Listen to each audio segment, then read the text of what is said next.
La deuxième édition du forum de dialogue de Prespa se poursuivait à Ohrid en Macédoine du Nord ce samedi. Dernière journée de réflexion pour les chefs d'État et diplomates de la région et de l'UE autour du thème de l'événement, à savoir façonner l'avenir des Balkans occidentaux dans l'architecture de sécurité européenne contemporaine, avec au programme notamment cette recommandation de la Commission européenne aux 27 États membres de l'UE d'accorder à l'Ukraine le statut de candidat à l'Union européenne.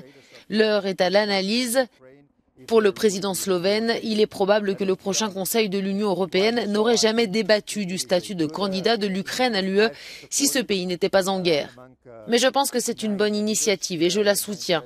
Je suis l'un des 9 dirigeants à soutenir cette action et l'obtention par le Conseil d'un consensus sur le statut de la candidature de l'Ukraine à l'UE.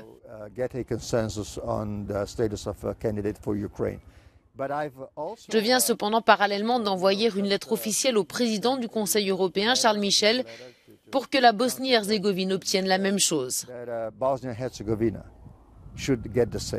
Selon de nombreux intervenants à ce forum, donner à l'Ukraine le statut de candidat à l'UE sera un signal important, mais seulement s'il va dans le sens du renforcement de l'engagement européen avec les Balkans occidentaux défini en 2018.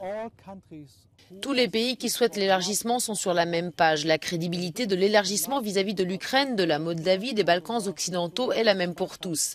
Si les Ukrainiens constatent que même en ce qui concerne de petits pays comme le Monténégro, la Macédoine ou l'Albanie, l'UE n'arrive pas à se mettre d'accord pour aller de l'avant, qu'est-ce que cela peut signifier pour un grand pays comme l'Ukraine ?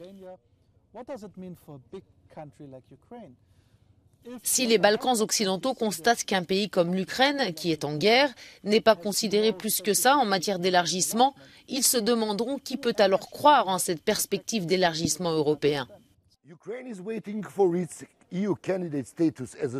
L'Ukraine attend son statut de candidat à l'UE comme un signe fort de solidarité.